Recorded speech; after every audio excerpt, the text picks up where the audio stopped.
Welcome back to another Wheel Wednesday, where I spin this wheel and then do the prompt that is given to me on the wheel, but you gave me the prompts previously, and then I put them on this wheel, and then I spin the wheel. Anyway, prompt today was living tattoo on someone's back / shoulder by Flip1234, and the reason that they got 3 spots on the wheel is because they are a Patreon supporter. It's only kind of favoritism. It's okay, it's favoritism. Anyways, what I decided to go for today was obviously what they said in the prompt, but more specifically, I went more with focusing on the back and not really the person themselves. Like, there's no face, and I spent not that long on the body, but I honestly think I should have spent longer on it, just because in the end I keep trying to fix it, since it ends up being hard to tell that it is a body, which you could probably tell from the thumbnail, unless you're watching this premiere, in which case, trust me. Yep. Just trust. Anyway, I do get the body done first, because I think having a good base for, a tattoo that is supposed to be on a body is pretty good to have. I don't know what I was going for there, hence the long pauses.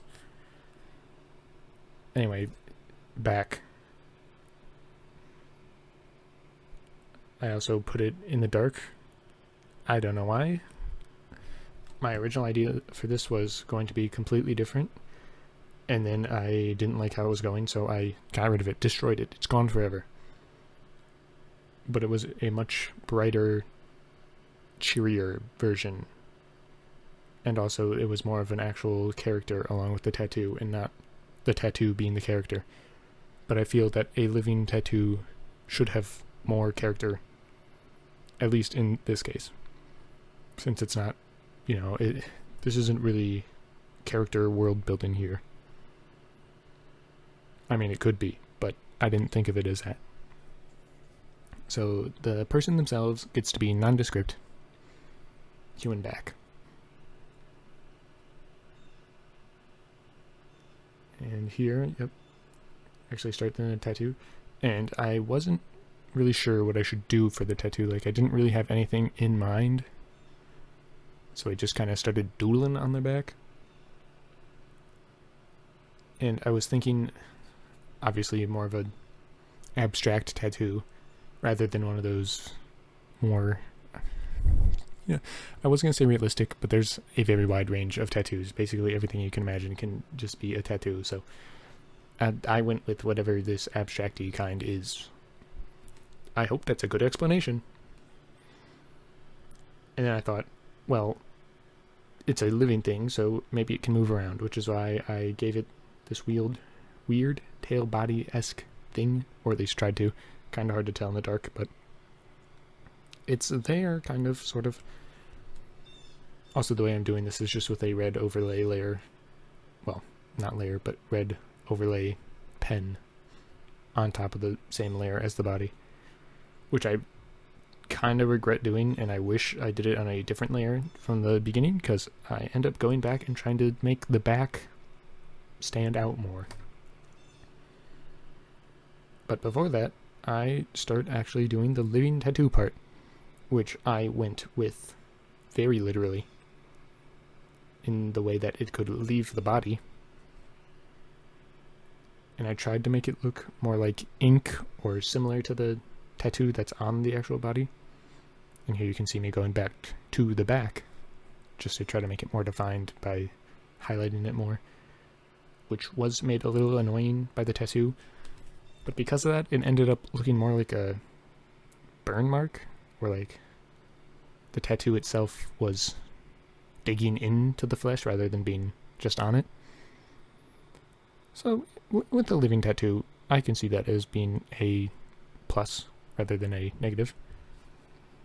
And now here was just me remembering that when I got good at the first time and was experimenting with a bunch of brushes, that there was this one where it looked like spilled ink, or ink and water, I should say, not really spilled, but it looked like ink and water, and it could very quickly make some really cool patterns and designs. I thought this would be perfect for a tattoo ink creature. Also, I made it weird colors to stand out, especially against the dark background I chose. I thought it would make it look more magical. And you can interpret the red as blood. You can do that if you want. But I choose to say it's magical ink. And now a lot of the rest of this is just trying to make this tattoo creature look not really scarier. I'm not going for scarier. More interesting, I guess. Yeah, I'm not really sure. I tried to give it a bunch of teeth / bottom jaws that were just floating around. It's kind of just like dots, but I was just kind of throwing stuff at it, see what worked or what didn't work, and then I just left it in anyways. And I ended up liking the tattooy ink flowing stuff so much I ended up adding a whole bunch more. And then to make it look more magical, I brighten it up with color dodge, which I believe I might be starting soon. I don't actually recall when I start doing it. Yep, here it is. But yeah, I thought that to counteract how dark most of this piece is, to throw in some light all over.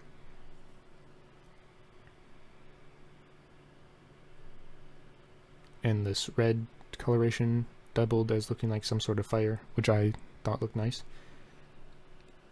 And then I go in with that pink I was using for the tattoo creature. Same thing, color dodge.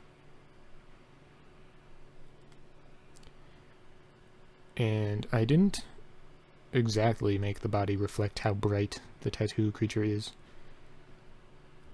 I do put like some reflective light onto the body, but just a smidge, just a little bit. And I choose to say that that's because the tattoo creature it's magic, so the way that the light works isn't how real light works. I don't know, I'm making it up. And it's definitely not because I did the tattoo itself on the same layer as the body and then didn't want to go back and completely change everything to make the lighting look good. No, that's not it. Couldn't be. Then to try to add some more character to the human, since at this point I couldn't really tell it was a human. Well, I mean, I could because I made it, but I was thinking if you had just seen the finished piece for the first time, you probably couldn't tell. Maybe a guess, but I added some hair, which you basically can't see, but it is there. So it didn't really help with my issue at all, but maybe it did a little bit. I don't know. And that's why I keep going back to the back to try to brighten up places and make it look more human-shaped. But again, very hard to tell. I might have made the tattoo creature a little too bright. But hey, that is the focus. Don't blame me. That's the focus of the art piece. Even though I am the only one to blame. And at this point, I think I just try to make the tattoo creature more monstrous. More odd looking. I don't know what else to really say about it. And then, yeah, of course, go back to the back. Same joke again, back to the back. That's really it. It kind of did end up becoming more of a scar thing than a tattoo, but it's also alive and magical. So, that's just what magical tattoos do. They make it look like they're scars in your body. Yep, or at least this one does. Probably eats some of your flesh too. Who knows? Anyway, thanks for watching to this part. Bye. Bye. Goodbye.